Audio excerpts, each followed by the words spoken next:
Aí galera, esse aqui é mais um resumo do projeto Ciência 3D, uma aula em oferecimento ao primeiro ano.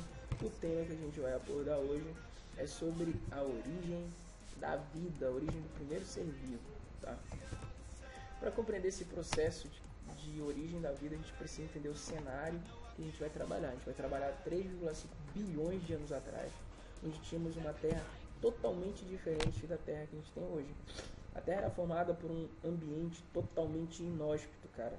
Muito difícil de se viver pelo fato de ter uma grande incidência de radiação ultravioleta, tempestades de raios contínuos, chuvas torrenciais, grandes oceanos primitivos quentes, tá? E gases que eram liberados por erupções vulcânicas na atmosfera primitiva que eram tóxicos, tá? Porém, diante de um cenário inóspito desse, a gente teve um grande laboratório ao ar livre que teve milhões de anos para realizar processos de reações químicas. Vamos entender aqui quais são esses gases. A gente tem basicamente 4 gases. Um gás chamado de gás metano, CH4, um gás chamado de amônia, NH3, um gás de vapor de água, tá? Na verdade, um vapor de água, e o gás hidrogênio. Esses gases aí foram cruciais para a nossa história. Lembrando que a grande incidência de radiação ultravioleta emitida pelo Sol não era filtrada como é hoje. A gente pode filtrar grande parte dessa radiação que entra no nosso planeta.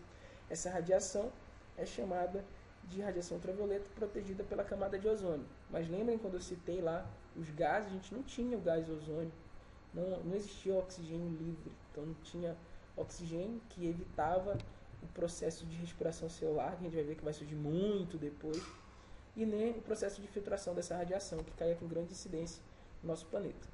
Essa radiação atingia principalmente aquelas moléculas orgânicas que acabavam sofrendo precipitação pela grande quantidade de água que ficava formando um ciclo, chuvas torrenciais que a gente chama, e aí dentro desses oceanos quentes sofreu um processo de reação química. Essas moléculas orgânicas geraram os primeiros aminoácidos, tá? Esses aminoácidos, por ligação peptídica, acabaram se combinando e formando as primeiras moléculas de proteínas, tá? Proteínas bem simples, chamadas de protogenes ou também de proteinoides. Esses proteinoides, moléculas simples, tiveram também milhares de anos para sofrer o processo de reações químicas novamente, através da incidência de radiação, processo de evaporação e novamente precipitação. Aquele ciclo permaneceu por milhares de anos. Essas moléculas evoluíram, tá, e acabaram desenvolvendo um tipo de ligação peptídica que caracterizava o isolamento dessas novas partículas orgânicas. Esse isolamento de partículas orgânicas, salve ressaltar, não é ainda um ser vivo, chamado de coacervado. Tá? Uma estrutura orgânica bem mais complexa, um composto orgânico complexo em relação às proteínas.